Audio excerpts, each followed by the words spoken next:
Je vous salue en Jésus ce matin avec beaucoup de joie et de reconnaissance au Seigneur pour votre fidélité et implication dans la prière.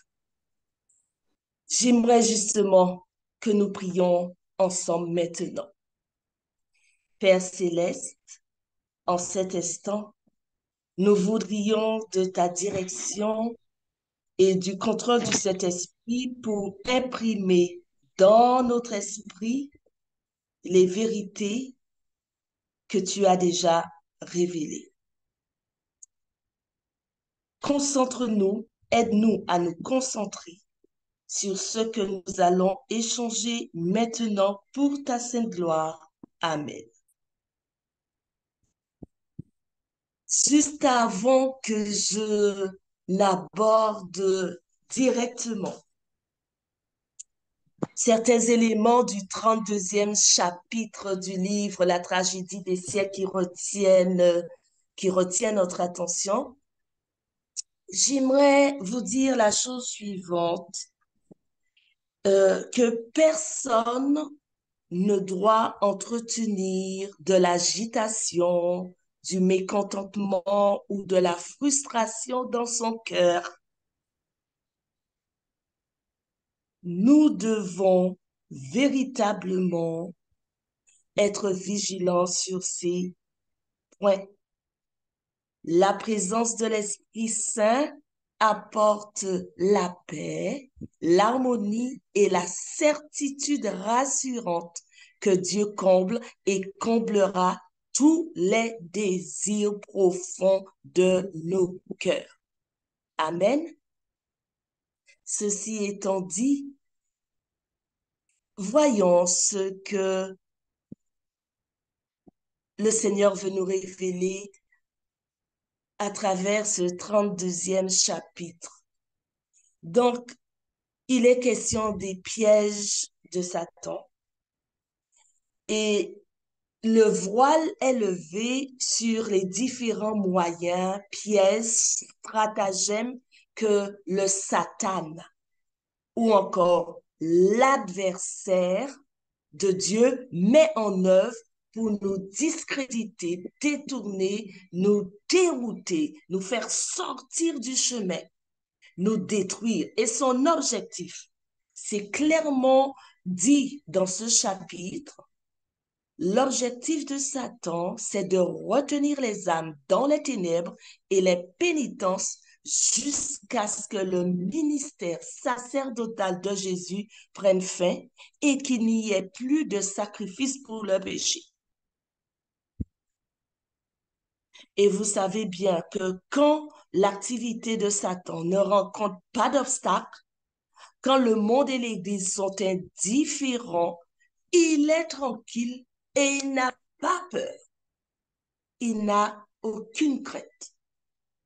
Mais dès que la question des choses éternelles est posée et que des personnes commencent à se demander, que faut-il que je fasse pour être sauvé? Que faut-il que je fasse pour recevoir cette ondée, la pluie de l'arrière-saison? Il accourt pour s'opposer au Seigneur et contrecarrer l'influence du Saint-Esprit. Alors, j'aimerais vous poser une question, vous qui avez lu ce chapitre. D'ailleurs, je le dis en passant, c'est l'un des plus beaux chapitres de ce livre, en tout cas pour ma part, parce qu'il dévoile clairement des stratégies de l'ennemi. Alors, ma première question est la suivante. Quelles sont les personnes qui ne succombent pas aux assauts du diable? Dans ce chapitre, il est donné des indications. Il y a des personnes qui arrivent à rester stables, concentrées sur le Christ. Ensuite, je donne déjà la réponse. Mais dites-moi en plus, quelles sont les personnes qui ne succombent pas à ces assauts? Une personne peut répondre? C'est ceux qui sont accrochés à Jésus-Christ, Oui. en Quoi vérité, d'autre? qui comptent sur lui pour vraiment avoir de la force. Par notre force, on ne peut pas. Oui. Mais dans le Ceux qui chapitre, il y veillent, a des qui indications veillent plus. précises. Je Pardon? dirais que ceux qui prient et qui étudient la parole Voilà. de Dieu ne succomberont pas à ces assauts. Ah, mais les personnes qui ne négligent ni la prière, ni l'étude de la parole de Dieu, et celles qui ont reçu l'amour de la vérité, Paul le précise bien, ne succomberont, ne succomberont pas à ces assauts. Ceux qui ne sont pas disposés, par contre, à recevoir les vérités claires et précises de la parole de Dieu sont constamment à la recherche de fables agréables capables de calmer leur conscience. Ces personnes-là auront des problèmes et ont déjà des problèmes. Moins les doctrines qu'elles accueillent dans leur vie, moins ces doctrines sont spirituelles, moins ces doctrines exigent du renoncement et de l'humilité, plus grande sera la perte de ces personnes qui ne s'accrochent pas à la parole de la vérité.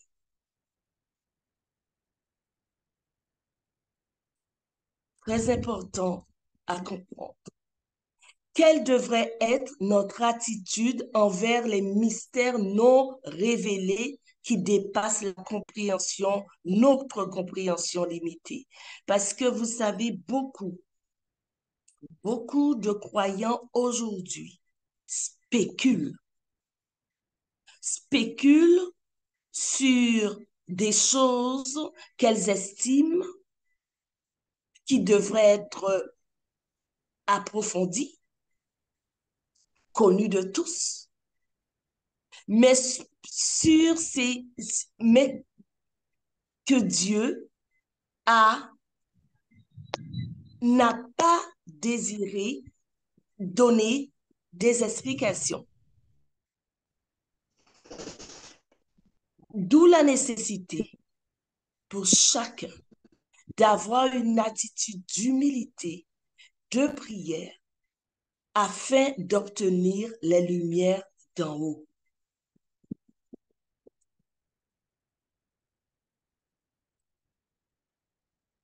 Il y a 5 erreurs courantes qui ont été proposées dans ce chapitre. Et d'ailleurs, en introduction, je crois que notre amie Vénus les a présentées, puisqu'elle a lu une partie du chapitre 32, qui sont au nombre des instruments les plus dangereux du grand séducteur. Je vais les énumérer. Il faut classer les enseignements trompeurs et les prodiges mensongers du spiritisme. Le fait de parler aux morts. Et je fais une aparté pour dire que je constate au moment des enterrements, au moment où il y a à rendre un témoignage, un hommage à la vie de la personne décédée qui est endormie, qui n'entend rien, qui ne sait rien. Je remarque qu'au moment des enterrements, certains de nos frères parlent comme si, du moins, rendent témoignage comme si la personne qui est endormie, décédée, entendait. D'ailleurs, d'ailleurs, on parle directement à la première personne en nommant le nom de la personne, lui disant, tu es pour moi, tu étais pour moi, etc. Mes amis, si nous savons que la personne est bien décédée, qu'elle n'entend rien, comme le dit l'Évangile, si nous avons à rendre témoignage de ce qu'elle a été pour nous, faisons en sorte que les personnes qui assistent à nos services n'aient pas l'impression qu'on s'adresse aux morts. Déguisé en ange de lumière, Satan tend ses fidelés là où l'on s'y attend le moins.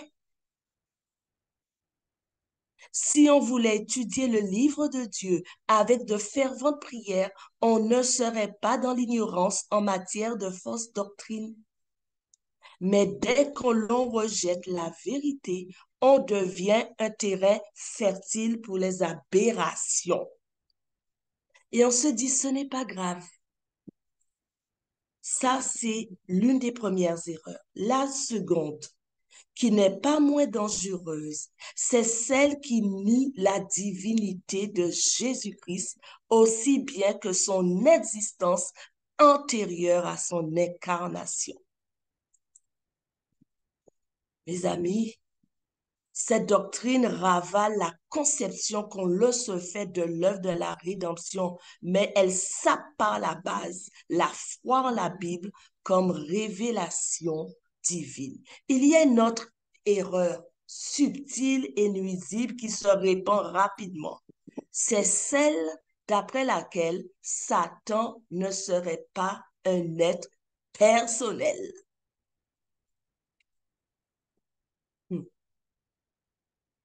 Il y a encore une autre erreur. L'enseignement si répandu dans le monde chrétien selon lequel la seconde venue du Seigneur aurait lieu à la mort de chacun. C'est un piège destiné à faire perdre de vue sa venue sur les nuées du ciel. Et enfin, j'aimerais relever cette autre erreur. La sagesse selon le monde qui prétend aussi que la prière n'est pas utile. Et vous comprenez pourquoi Satan insiste pour mettre cette fausse vérité dans le cœur même de personnes qui se disent chrétiennes. Les fausses doctrines et les idées fantaisistes qui s'introduisent dans les églises de la chrétienté sont légion. Ceux qui doutent de la véracité des récits de l'Ancien et du Nouveau Testament font trop souvent un pas de plus. Ils en viennent à douter de l'existence de Dieu et attribuent à la nature la puissance de l'être suprême. Alors aujourd'hui, beaucoup appellent Dieu, entre guillemets, l'univers. Je prie l'univers, je bénis l'univers me bénit. Il y a tout un courant. Au lieu de glorifier le créateur de l'univers.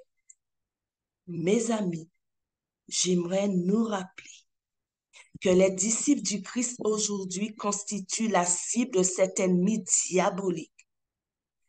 Si les disciples doivent entrer en lutte contre des forces surnaturelles, ils peuvent compter sur un secours surnaturel. Dans leur rang, il y a plus que des anges. Le Saint-Esprit, le représentant du chef de l'armée de l'Éternel, descend pour assumer la direction de la bataille. Plus nous sommes informés, plus notre sécurité est garantie, car les anges de Satan, s'ils en avaient la permission, pourraient détraquer notre esprit, déformer notre corps, détruire nos biens et mettre fin à nos jours.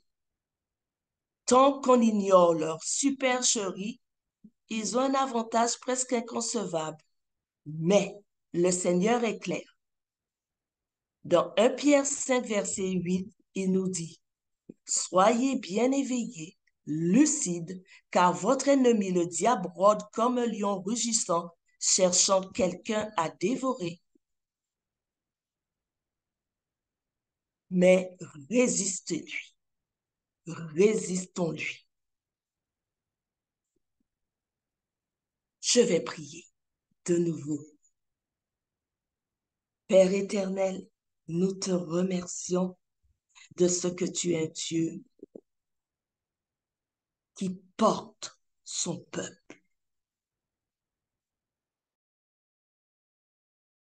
Tu es de force, de puissance.